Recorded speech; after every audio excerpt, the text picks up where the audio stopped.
Assalamualaikum anak-anak. Waalaikumsalam, Bu. Apa kabarnya hari ini? Baik.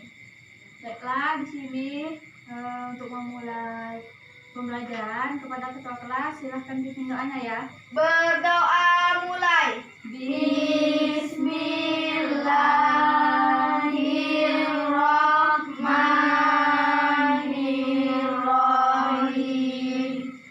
Rabbi sholli sodri wa yassirli amri wahlul 'uqdatam min lisani yafqahu qawli. Amin. Baiklah, untuk memulai pembelajaran pada pagi hari ini, lebih baiknya kita mengucapkan lafaz basmalah. Bismillahirrahmanirrahim. Yang pertama, Ibu akan absen ya. Ya, Bu. Saat, Hadir. Rahma, Hadir. Selim, Hadir. Ceca, Hadir. Suci. Tidak hadir, Bu. Kenapa Suci tidak hadir? Sakit. Sakit apa? Tidak tahu, Bu. Tidak tahu. Oh, ada nggak suratnya? Tidak. Oke, kalau begitu besok bilang sama Suci kalau sakit kirim surat ya, nggak boleh kalau tidak kirim surat. Ya, Bu. Oke, yang pertama siapkan alat tulisnya, jangan lupa. Sudah. Sudah, Bu. Kalau ada sampah di sekeliling kalian dipungut ya, nanti kalau istirahat dibuang ke tempat sampah. Kalau sudah, rapikan tempat duduknya. Kita akan memulai pembelajaran pada hari ini, yaitu materinya tentang mata pelajaran sejarah kebudayaan Islam ya. Ya, Bu. Materinya yaitu strategi dan substansi dakwah Khulafaur Rasyidin. Nah, silakan diperhatikan apa yang Ibu jelaskan nanti, karena di akhir pembelajaran Ibu akan kasih kalian tugas ya. Jangan lupa harus memperhatikan apa yang Ibu jelaskan. Kalau tidak, nanti kalian tidak bisa mengerjakan tugasnya. Baiklah, yang pertama di sini manfaat dari pembelajaran ini yaitu supaya kita bisa mengetahui bagaimana strategi dan substansi dakwah Khulafaur Rasyidin. Nah, siapa ada yang tahu nggak apa arti dari Khulafaur Rasyidin? Tidak, Bu. Tidak, Bu. Oh, kalau tidak tahu, Ibu akan jelaskan ya nanti. Nah, Ya, Bu. Khulafaur Rasyidin ini ada 4 orang Khulafaur Rasyidin, yaitu Abu Bakar As-Siddiq, Ali bin Abi Thalib, Umar bin Khattab, dan yang selanjutnya Utsman bin Affan. Ada 4 orang ya. Nah, di sini Ibu akan menjelaskan yang pertama, di dalam strategi dakwah Khulafaur Rasyidin ini ada 2 penjelasan. Yang pertama, prestasi atau kebijakan pemerintah Khulafaur Rasyidin.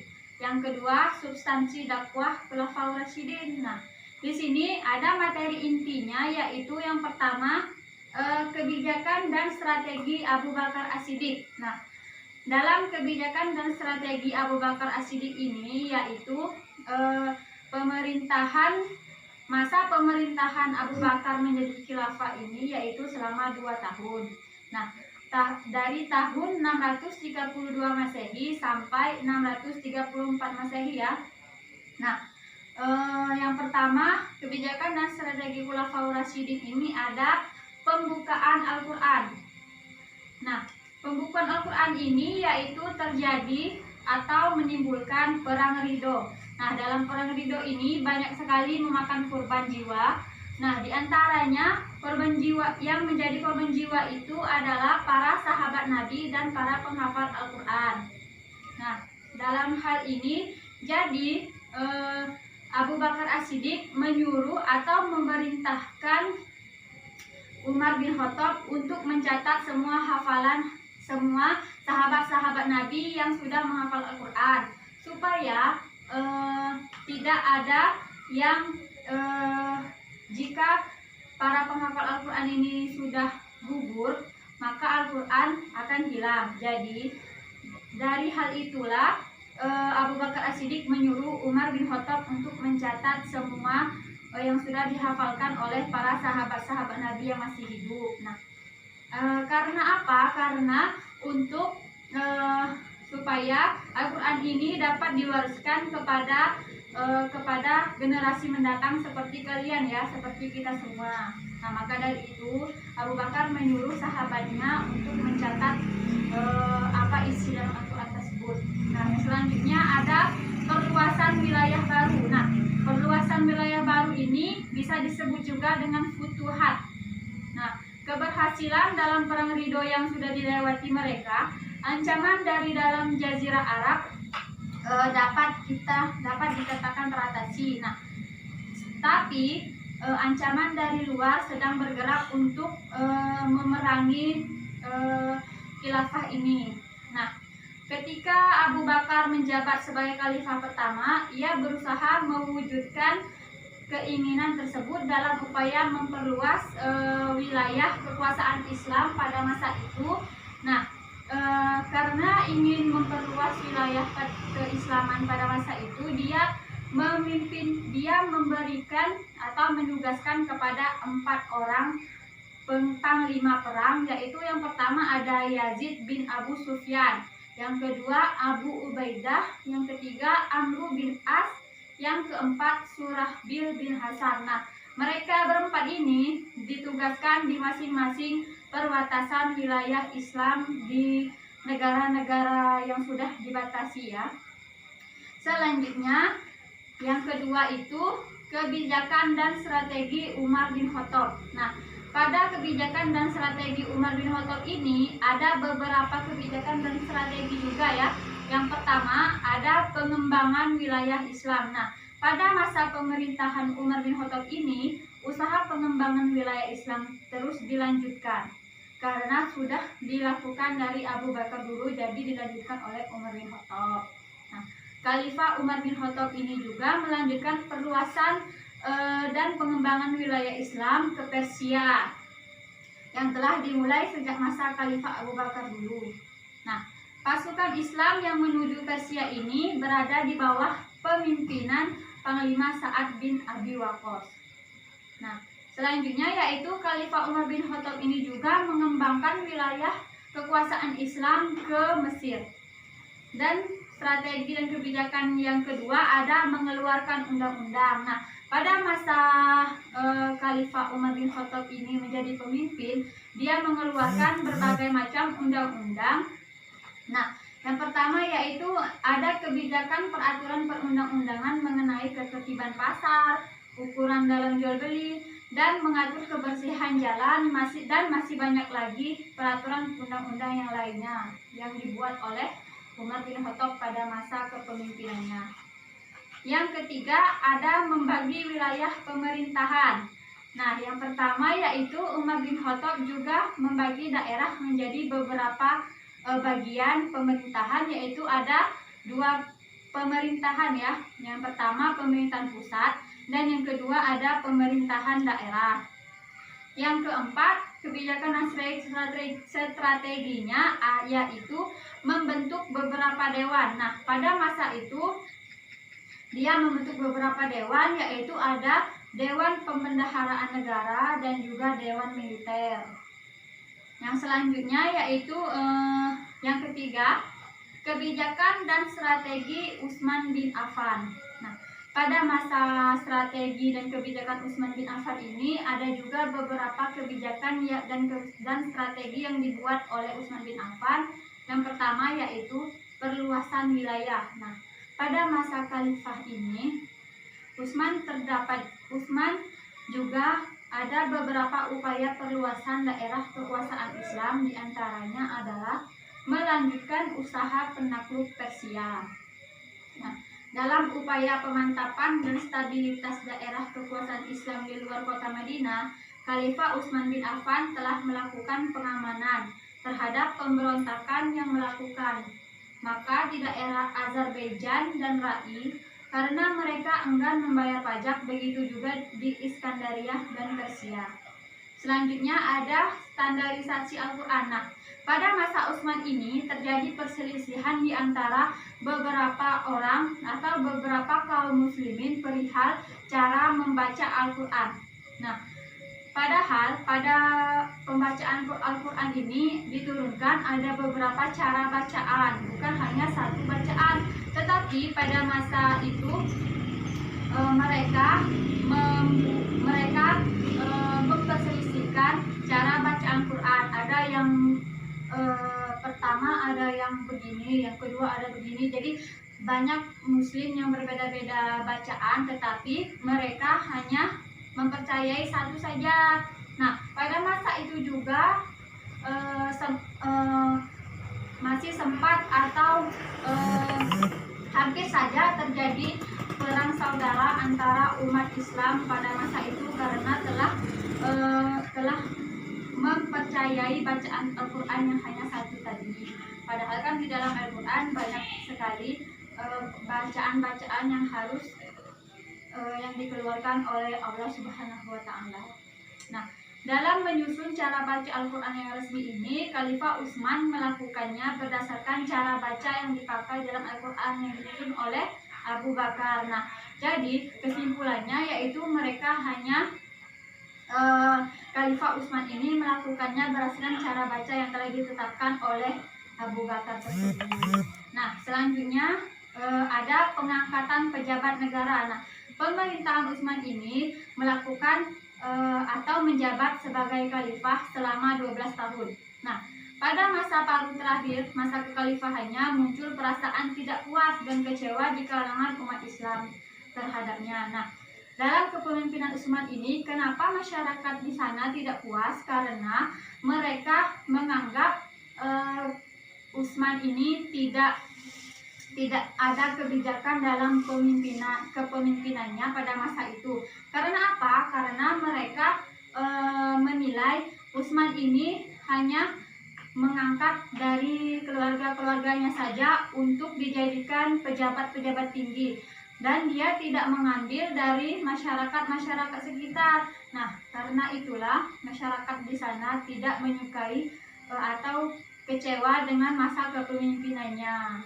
Selanjutnya ada pembangunan fisik. Nah, meskipun demikian, ada juga hal positif yang dilakukan oleh Utsman ini dalam menjabat, yaitu dia tidak ada kegiatan, dia juga banyak melakukan hal-hal yang penting. Yang pertama itu dia juga berjasa dalam membangun bendungan untuk menjaga arus banjir yang besar dan mengatur pembagian air ke kota-kota. Dia juga membangun jalan-jalan, jembatan-jembatan, masjid-masjid, dan juga memperluas masjid Nabawi di Mekah atau Madinah. Nah, itulah ada hal positif yang dapat kita ambil juga, dan ada hal yang negatif yang bisa diambil dari masa kepemimpinan Utsman itu ya. Nah, yang terakhir ada kebijakan dan strategi Ali bin Abi Thalib. Nah, dalam kebijakan dan strategi Ali bin Abi Thalib ini ada penggantian pejabat lama dengan yang baru. Yang kedua, penarikan kembali tanah hadiah. Yang ketiga, menghadapi para pemberontak. Dan yang terakhir yaitu hanya 3 ternyata. Nah, dalam kebijakan dan strategi Ali bin Abi Thalib ini, yang pertama yaitu penggantian pejabat lama dengan yang baru. Nah, pada masa itu Khalifah Ali bin Abi Thalib ini memerintah hanya 6 tahun. Nah, pada masa itu dia memerintah hanya 6 tahun. Selama masa pemerintahannya ini, dia menghadapi berbagai macam pergolakan atau berbagai macam masalah dalam masa pemerintahannya ini, karena tidak semulus yang dilakukan oleh khalifah-khalifah yang sebelumnya. Nah, dalam masa pejabatnya ini, dia dapat dikatakan dalam pemerintahannya itu tidak stabil dalam menjabat. Nah, tidak ada masa sedikit pun dalam pemerintahannya yang dapat dikatakan stabil.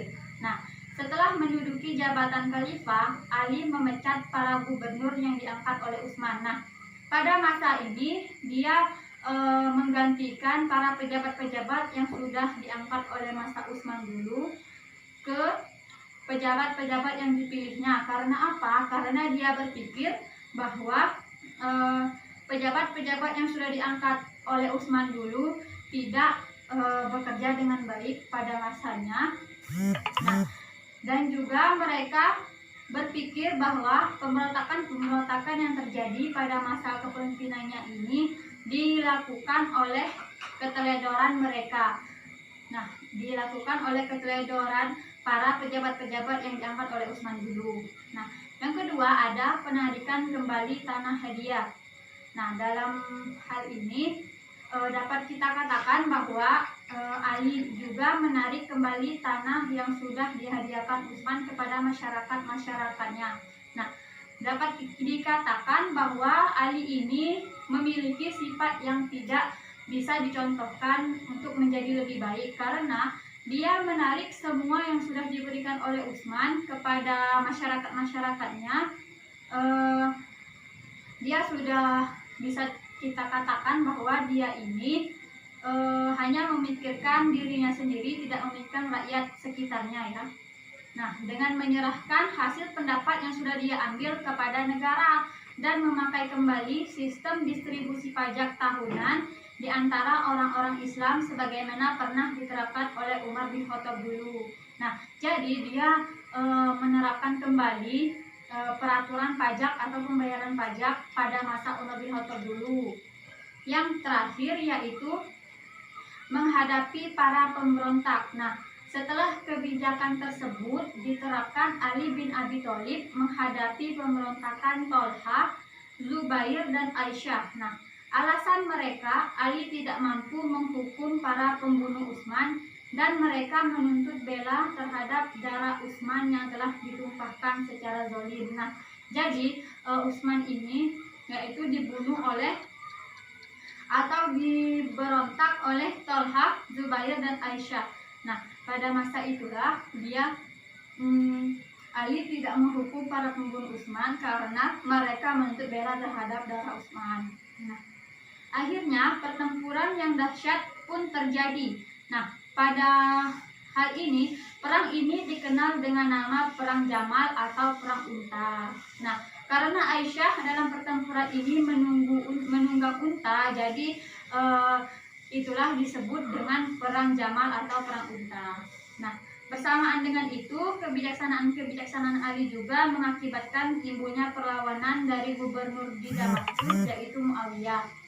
Nah, yang didukung oleh sejumlah bekas pejabat tinggi yang merasa kehilangan kedudukan dan kejayaan pada masa itu. Nah, setelah berhasil memadamkan pemberontakan Zubair, Tolhah, dan Aisyah, Ali bergerak dari Kufah menuju Damaskus dengan sejumlah besar tentara. Akibatnya, di ujung pemerintahan Ali bin Abi Thalib ini, umat Islam terpecah menjadi 3 kekuatan politik. Nah, yaitu yang pertama ada Muawiyah, yang kedua Syiah atau pengikut Ali, dan yang ketiga Al-Khawarij atau orang-orang yang keluar dari barisan Ali. Nah, pada tanggal 20 Ramadan 40 Hijriah atau 660 Masehi, Ali terbunuh oleh salah satu anggota kelompok Khawarij, yakni Ibnu Muljam. Nah, kedudukan Ali sebagai khalifah kemudian dijabat oleh putranya yang bernama Hasan bin Ali selama beberapa bulan. Nah, pada masa itu setelah Ali bin Abi Thalib meninggal, jadi yang menggantikan jabatannya yaitu adalah anaknya yang bernama Hasan bin Ali. Tapi dia menjabat hanya beberapa bulan saja karena Hasan ternyata lemah dalam berperang. Sementara Muawiyah itu kuat, maka Hasan membuat perjanjian damai kepada kaum Muawiyah supaya kaum mereka tidak dijajah lagi. Nah, itulah materi yang dapat Ibu sampaikan dalam materi strategi dakwah Khulafaur Rasyidin ini. kepada anak-anak. Jika ada yang ditanyakan, silahkan ditanyakan. Jika tidak ada, maka pembelajaran kita pada pagi ini kita akhiri ya. Jika ada yang bertanya, silahkan tunjuk tangan ya. Jika tidak, kita akan mengakhirinya. Tidak, Bu. Tidak, Bu. Baiklah, jika tidak ada, berarti kalian semua sudah paham ya. Tidak, Bu. Nah, kalau sudah paham, berarti di sini Ibu akan memberikan tugas, yaitu tugasnya merangkum.